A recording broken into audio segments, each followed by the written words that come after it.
Assalamualaikum.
Kemudian yang kedua, yaitu kondisi terpenuhi, merupakan nilai yang akan dihasilkan jika kondisi pada teks logika terpenuhi. Kemudian yang ketiga, yaitu kondisi tidak terpenuhi, yakni merupakan nilai jika hasil tes logika tidak terpenuhi. Oke, kita langsung masuk ke contoh if, yaitu if tunggal. Pada tabel itu terdapat kode barang, kemudian terdapat nomor barang. Kode barangnya sudah tertera, kita tinggal mengisikan yang bagian nama barang. Nah, untuk keterangannya, jika barang tersebut itu PI, maka nama barangnya adalah piring. Jika kode barangnya itu adalah GE, maka nama barangnya gelas. Nah, kita harus isikan secara otomatis, bukan diketikkan secara manual, piring, gelas, dan sebagainya. Oke, kita letakkan dulu kursor kalian di B2. Kemudian B2 kita tulis dulu sama dengan, kemudian rumusnya if, buka kurung. Nah, yang pertama adalah tes logikanya. Tes logikanya yaitu jika A2 sama dengan PI, maka kita klik A2 atau kita ketikkan A2 sama dengan PI. Nah, sebelum dan sesudah PI itu harus dikasih tanda petik. Kemudian koma atau titik koma sesuai dengan komputer kalian. Nah, kemudian ini adalah kriteria yang memenuhi. Jika terpenuhi, jadi jika A2 itu sama dengan PI dan jika benar, maka dia menghasilkan piring. Maka ketikan piring dan sebelum sesudahnya harus dikasih tanda petik. Kemudian koma, titik koma. Nah, ini jika kondisinya tidak terpenuhi. Jadi jika A2 itu tidak sama dengan PI, maka itu harus tertulis gelas. Maka silakan kalian ketikkan gelas, sebelum dan sesudahnya kalian kasih tanda petik 2. Kemudian tutup kurung dan enter.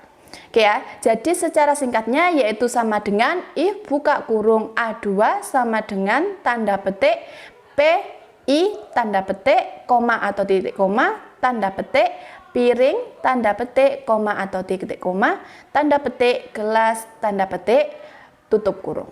Oke ya, jadi cara membacanya kalimat tersebut yaitu jika sama dengan if, buka kurung, kemudian sel acuannya diklik A2 sama dengan PI, maka koma atau titik koma piring, jika tidak, koma atau titik koma gelas. Oke, jika logika pada kondisi berupa huruf atau karakter, maka harus dikasih tanda petik 2. Makanya di PI, piring maupun gelas itu terdapat tanda petik 2. Kemudian ini yang contoh kedua. Oke, pada tabel terdapat sebuah nilai dan keterangan. Nah, kita baca dulu keterangan yang bawah. Untuk keterangan yang bawah yaitu jika nilai di atas sama dengan 75, maka dinyatakan lulus. Di atas sama dengan 75, berarti 75 dia termasuk lulus ya. Oke, untuk rumusnya kalian letakkan di B2 dulu. Kemudian ketikkan sama dengan, kemudian if, kemudian buka kurung, kita klik untuk sel acuannya yaitu A2, kemudian sesuai dengan keterangannya. Lebih dari sama dengan ya, di atas sama dengan, lebih dari sama dengan berapa? 75 tanpa ada tanda petik. Kemudian koma atau titik koma, jika kriteria memenuhi maka dia akan lulus. Maka ketikkan lulus di mana sebelum dan sesudahnya kalian kasih petik. Kemudian koma atau titik koma. Kemudian jika kondisinya tidak terpenuhi maka dia akan gagal. Maka petik 2, kemudian gagal, petik 2, tutup kurung. Oke ya, jadi kalau angka dia tidak perlu diberi tanda titik 2 karena berupa angka. Kemudian untuk huruf atau karakter harus dikasih titik 2. Oke, selanjutnya kalian kerjakan latihan soal if tunggal yang ada pada website e-learning. Oke, selamat mengerjakan. Wassalamualaikum warahmatullahi wabarakatuh.